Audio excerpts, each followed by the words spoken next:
Olá, boa tarde. Bom, vamos tratar um pouquinho hoje do artigo 492 do Código de Processo Penal, que também foi alterado pela Lei 13.964 de 2019, a chamada Lei Anticrime, que aliás não é um nome muito propício, né, para a situação, porque dá uma impressão, né, de que é a lei salvadora da pátria, e não é nada disso. Apenas regulou algumas situações, né, atualizou algumas e colocou outras em xeque, como é o caso do artigo 492. Bom, o artigo 492 do CPP, ele contempla, tá, o título do Código de Processo Penal, que trata especificamente do rito alusivo aos crimes de competência do Tribunal do Júri, os crimes dolosos contra a vida. O 492 especificamente, ele vai tratar da sentença. A sentença a ser proferida pelo presidente da seção do Tribunal do Júri, que é o magistrado, né, após a decisão dada pelos jurados. Bom, então o que aconteceu? O artigo 492 vai tratar do que deve acontecer, o que deve ser definido na sentença, no inciso 1º, mais específico, na sentença condenatória, no momento de ser prolatada pelo magistrado. Bom, então diz lá, o que a lei nos trouxe? No inciso E, na linha E do inciso 1º, vai dizer lá, ao proferir a sentença condenatória, o presidente mandará o acusado recolher-se ou recomendá-lo-á à prisão em que se encontra, se presentes os requisitos da prisão preventiva. Bom, essa primeira parte já tinha anteriormente, antes da alteração legislativa, o que aliás ainda está vigente, porque a nova lei só entra em vigor dia 23 agora de janeiro. Então ainda nós estamos no período de vacatio legis da legislação. Bom, após isso, o que a lei, no mesmo inciso, na mesma linha E do inciso 1º, ela completa? Ela diz assim, ou, no caso de condenação a uma pena igual ou superior a 15 anos de reclusão, determinará, ou seja, o presidente, o magistrado determinará a execução provisória das penas, com expedição do mandado de prisão, se for o caso, sem prejuízo do conhecimento de recursos que vierem a ser interpostos. Bom, primeira coisa, a pena sendo superior, igual ou superior a 15 anos, de acordo com a nova letra, ela vai abrir precedente para quê? Para a execução provisória da pena, o que fere, o que agride frontalmente os princípios da presunção de inocência, o princípio que reza que só há execução de pena após o trânsito julgado da sentença condenatória, tá? O que tanto vem se discutindo aí, inclusive com o entendimento do STF. Agora a legislação nos traz o seguinte: é possível a execução provisória da pena, se o magistrado assim entender.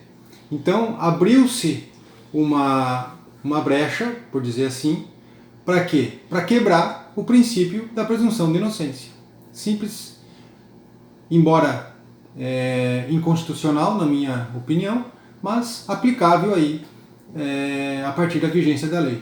Bom, com expedição do mandado de prisão, no caso, obviamente, do réu ainda estar solto até o momento da condenação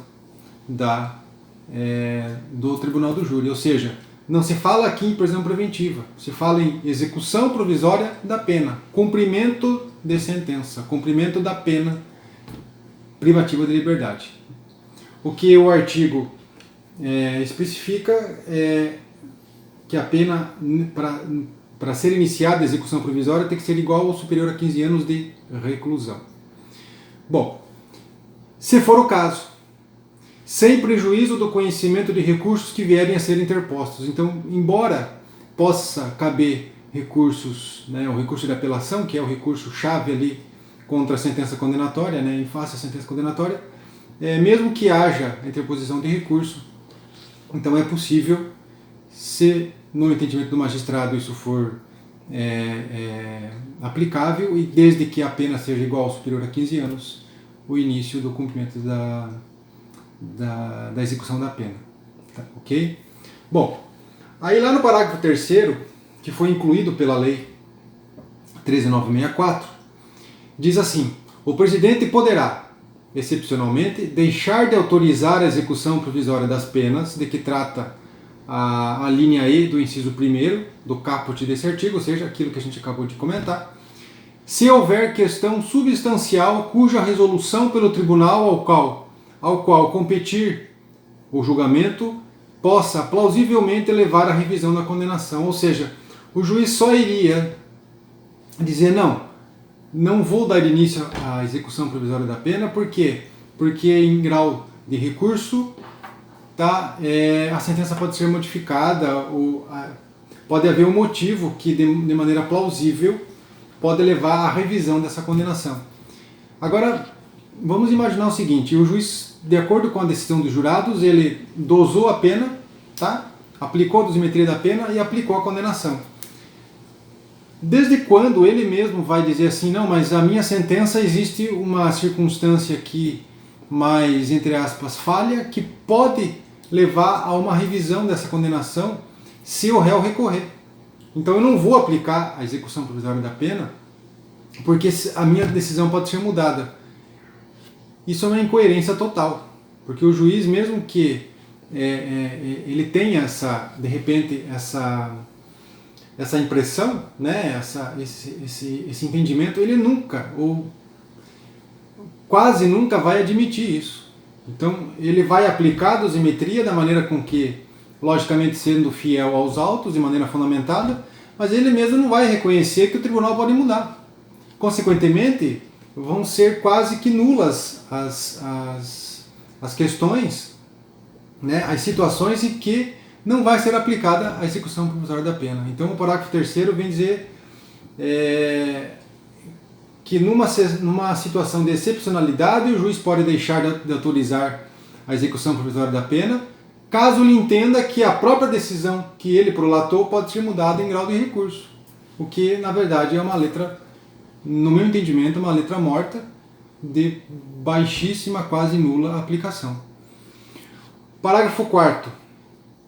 Aí nós começamos a tratar de dois pontos aqui que se referem aos recursos. Veja, parágrafo 4º. A apelação, que é o recurso previsto lá no artigo 593 do CPP, interposta contra a decisão condenatória do tribunal do júri a uma pena igual ou superior a 15 anos de reclusão, não terá efeito suspensivo. Ou seja, o recurso de apelação, que em regra tem aplicabilidade direta de dois efeitos, o devolutivo e o suspensivo, no caso de condenação proferida em julgamento perante o tribunal do júri, em condenações iguais ou superiores a 15 anos, ela não vai ter efeito suspensivo, ou seja, mesmo que interposta a apelação, não vai suspender os efeitos desta condenação, que é justamente dando aso a uma execução provisória da pena antes do trânsito em julgado. Veja no entendimento a arbitrariedade que está sendo aplicada aqui. Então, além de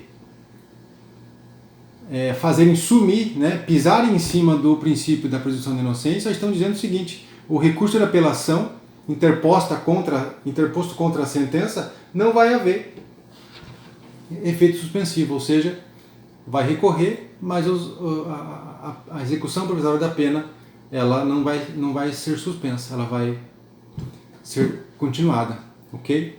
Bom, aí vem o parágrafo 5º e vai dizer assim: mais uma inconsistência do legislador e que fere de morte os nossos princípios constitucionais e processuais penais que regem a matéria. Veja, parágrafo 5º. Excepcionalmente, poderá o tribunal atribuir efeito suspensivo à apelação de que trata o parágrafo 4º desse artigo, quando verificado cumulativamente que o recurso não tem propósito meramente protelatório, e 2. Levanta questão substancial e que pode resultar em absolvição, anulação da sentença, novo julgamento ou redução de pena para patamar inferior a 15 anos de reclusão.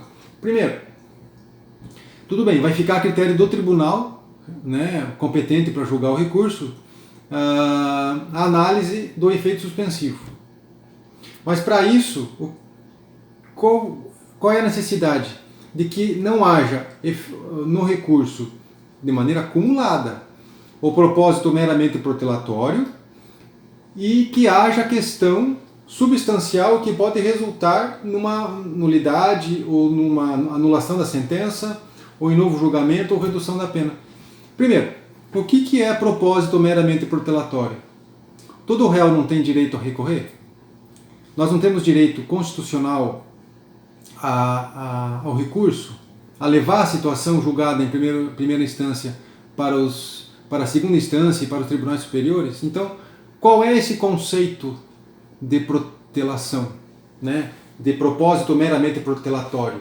Isso vai ficar a cargo subjetivo do magistrado ou do desembargador que vai ser o relator do recurso. Então, não tem sentido essa previsão e que, mais uma vez, traz aí um retrocesso processual.